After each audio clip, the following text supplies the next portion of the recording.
The journey began when the El Paso Buzzards said goodbye. Thank you very much.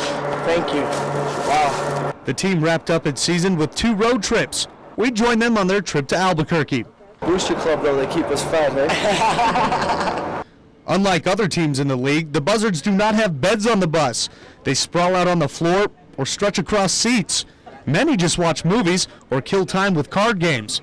Yeah, good chuck smoke, good chuck smoke. Oh. Anything they can do to get their minds off what happened this season.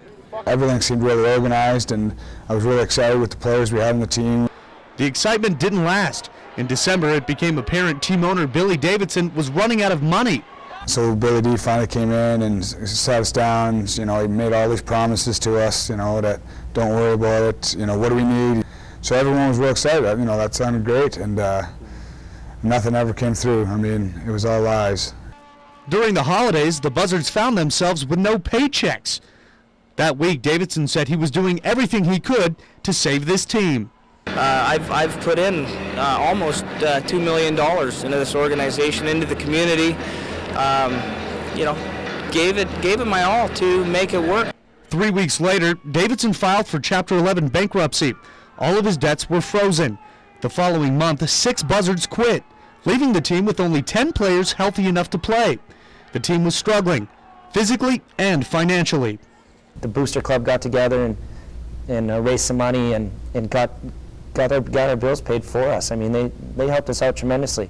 Arcaigos and Bombardiers put on a food drive for us and got us a bunch of food. Food was never a problem on the road, though. The Central Hockey League has a meal allowance to feed all traveling players. Most of the Buzzards' problems were at home. When you thought things couldn't get any worse and the guys show up to the rink and there's no skates there, I mean, first you think it's a practical joke, and then you realize, okay, they're really gone. In mid-February, Billy Davidson was reportedly the last person seen outside the team's locker room before 14 pair of skates were reported stolen. I don't know he did it, but if I had to take a guess, I would probably assume that he did it because they said he was at the rink in the morning, that he signed in, and the security guard saw him there. The team's skates were later found in the Buzzards' offices. Although the team did get its skates back, players were still forced to play with old and broken equipment. Guys need the reassurance that, you know, all their equipment is all right, and that, you know, everything's okay, and then they can play better, they feel more comfortable. Those were a lot of games that we could have won, you know, had we had the right equipment and had guys, you know, have the confidence in their sticks and their skates to go out there and play a better game. Well, yeah, I need them because I can't keep them up here. I lose them all the time, and I fell on the ice and my elbows get infected by. Okay! That's the other team's equipment trainer. We don't have one, so we have to use theirs. I think all the guys really feel for them because, you know, we've got some guys that have been through it before, and maybe not that bad, but been through similar situations with other organizations. El Paso's team was also forced to face opponents who had twice as many players. Remember, we only got 2 lines, all right, boys? Okay, Coach. We're here. We got to play. Let's go have a good time with it, all right? Right about now, I'm so burnt out. Just can't just hope to make it through each 20-minute period. The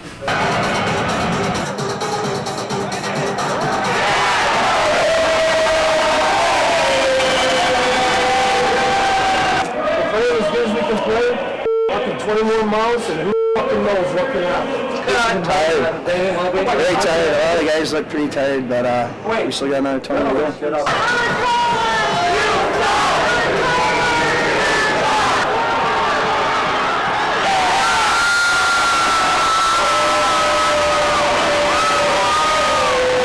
The Buzzards had no time to rest, no man to spare. We'll get harder than that. Just ended up cutting open, that's all. If the CHL had not stepped in with medical coverage, injuries like this might have hurt players in the wallet too, especially on a $350 a week salary. Thanks, baby. As you can see, things are starting to wrap up here. The Buzzards are wrapping up their season with a losing record. This is the first time the team has not made the playoffs. However, the players do say, had circumstances been different, they would most definitely be in the race for a championship. This team, with the players we had, with the coach we had the potential we would be in the playoffs without a doubt would be in the playoffs. Don't feel so bad for us, because you should see these guys. I mean, I'm so proud to play with the players I played with this year. You know, I don't regret coming to El Paso. Sweet looks like the big Lebowski, huh? We have fun. We joke around, and I think that's been one of the biggest things to get us through the last couple of weeks here. The fans are fantastic. Yeah, the only problem with El Paso is Billy B, in my mind. Bob Harp, ABC 7 Sports. These boxcars once traveled across the country, bringing sludge from New York City to Sierra Blanca. 400 tons of sludge daily. The boxcars also brought some prosperity to this shrinking town, but now the rails are silent, the boxcars empty. And meanwhile, Sierra Blanca slips further into decay. There are no jobs here for people.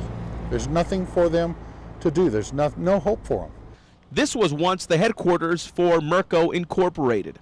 The treated human waste, otherwise known as sludge, was spread over these pastures like noxious apple butter spread over a slice of West Texas toast.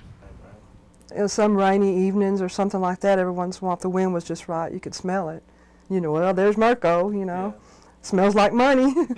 Billy Del French was a secretary at Merco. She expected to retire from the company. Her daughter had been promised a scholarship, but everything changed last summer. I mean, I trusted the people like everybody did, and they promised us good things and promised we had a 15-year contract. Then all of a sudden it just fell apart. The company closed down after losing its municipal contract to a lower bidder. It was abrupt and unexpected. 40 jobs disappeared, and after 8 years of operation, the town's largest employer was gone. Oh, I've seen people having to leave town. I've seen families break up, husband and wives that have split up. George Porter worked at Merco for most of its 8 years. He says the company's legal battles with environmentalists were to blame for escalating costs, driving Merco out of business. They fought Merco tooth and nail. They cost Merco over $1 million in defense of themselves. Now Merco's gone, and now the town's dying. So in less than a year, this tiny town was dealt several significant blows. First, the 40 jobs were lost in Merco. Then the bank failed. Then finally, the town's last surviving grocery store had to close its doors. I'm very bitter about it. Very bitter about it. According to Hudspeth County officials, at least 32% of Sierra Blanca residents live below the poverty level. Community leaders are working to make changes. There's talk of incorporating, of attracting other industries, anything that will bring jobs. Meanwhile, the 530 residents that remain are adjusting to life without sludge. I guess you could call it, it has been a rough year for our community, economic-wise. One of the few bright spots in town is the Cactus Grill, where Robert Gomez says his business has managed to survive an otherwise bleak year. I'd say people are loyal to this town, and maybe it's just going to take a change of heart to move in a different direction, to move in a more prosperous direction. Robert says the town was there before the Merco operation, and he's sure it will be there long after Merco, long after the East Coast sludge disappears into the sandy stretches next to that strange building on the outskirts of town. In Sierra Blanca, Robert Holguin, ABC 7. There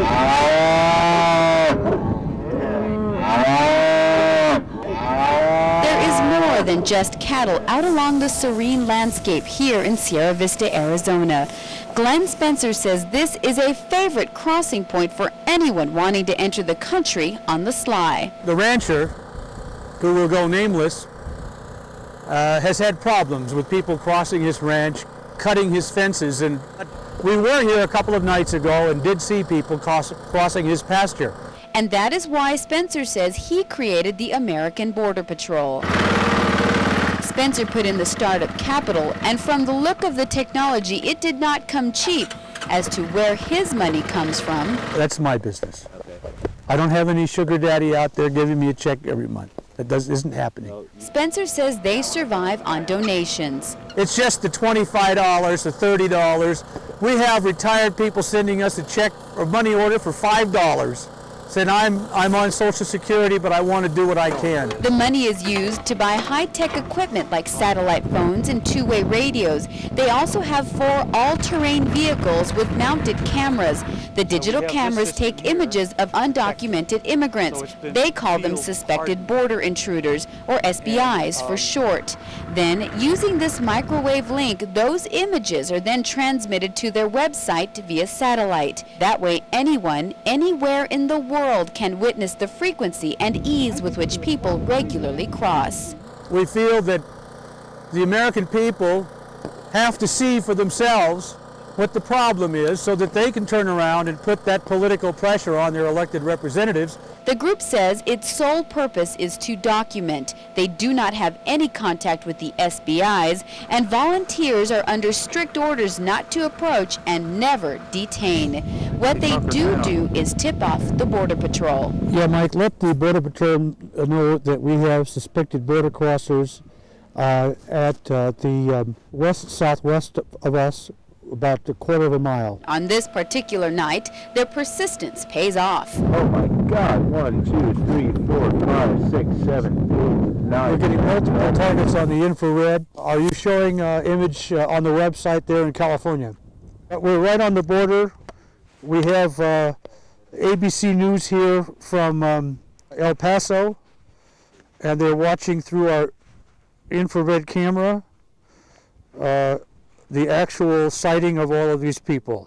As the group waits for the Border Patrol, they broadcast the images on their website. Roger that. Yeah, I'm talking with the Border Patrol right now. They got quads and stuff here. They're ready to come down to your position. But they don't have a GPS, so they're never going to find you, unfortunately. They couldn't find us. Maybe so, but 40 minutes later, Border Patrol agents do find and arrest 26 undocumented immigrants. Spencer believes putting armed soldiers along the border is the best answer. Until then, we're merely here to do what the vast majority of Americans want to have done, and that is to see that our borders are enforced. Anyone can volunteer by simply filling out a form and showing up for patrol. As for weapons, that's personal. Each person makes their own decision. And what about the accusations of intolerance and hatred? They say that we're a bunch of racist bigots. Well, if that description applies to us, then it applies to the entire Congress of the United States and the President, because they're the ones who crafted the laws. I would rather be doing something else with my life right about now, other than sitting out on the border with a camera. Like it or not, Spencer plans to personally guard the border until he feels it is completely secure. Myrna Membrilla, ABC 7 I-Team. There is something tragic and even surreal about flipping through these pages. In Juarez newspapers, the classifieds include a section filled with the photos and names of those who have simply vanished from this sprawling border city. We don't have names, adjectives. We don't have words to describe what's happening in Juarez.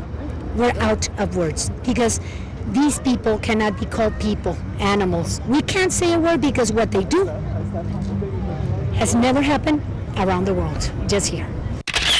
Near the middle of the missing persons page, you'll find Lupita, the smiling face of a doe-eyed 19-year-old. Guadalupe de la Rosa disappeared more than a year ago, much like dozens, maybe even hundreds, of other Juarez women. She didn't go out much. She was a good girl. We took care of her. If she would go somewhere, she would always call us, but they still took her.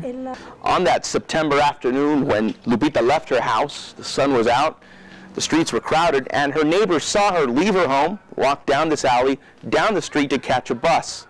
But that was the last anyone ever saw of her. It was right in the middle of the afternoon. There was no way I would have imagined that something like this could happen in the middle of the afternoon. It wasn't long before these posters were all over Juarez. The community rallied around the De La Rosa family. Lupita, it seemed, was the last straw. She broke the pattern. She wasn't like the rest because she didn't go out at night. Investigators didn't know what to do. They just ran out of places to look. On the campus of the Technological Institute, Lupita was a popular, outgoing student with good grades. Students and administrators organized several search efforts and handed out flyers, but to no avail. First, it's a feeling of anger, mixed with helplessness, and a feeling of frustration, knowing that we live with psychotic people who commit these crimes. Then, 2 weeks ago, authorities announced a break in the case. A mass grave found in East Central Juarez contained the bodies of 8 young girls. Chihuahua officials said Lupita was among the dead. The victims have been identified. They have been identified by the men responsible for their deaths and by other means of investigation. But Lupita's family doesn't buy it. For starters, no one has ever asked them to identify the body. No one has ever asked the family to provide DNA. Their skepticism is understandable. Since the 1990s, a total of 51 men have been arrested in connection with the deaths of at least 65 young women. And yet the killings continue. Who do I turn to? How can I learn the difference between the truth and the lies? And what if it turns out to be someone else? Who's going to take away the pain they've caused me and my family? The state is sticking to its story that Lupita was abducted, raped, strangled, and her body dumped, along with 7 others. The state says the men responsible are now behind bars. But until her body is positively identified, her family remains skeptical and hopeful. Hopeful that Lupita will someday stroll back into their living room, her brilliant smile erasing the pain of the last year. We've been thinking about leaving Juarez, about moving away, but not until we know for sure. Then we'll decide what to do next. In Ciudad Juarez, Robert Holguin, ABC 7.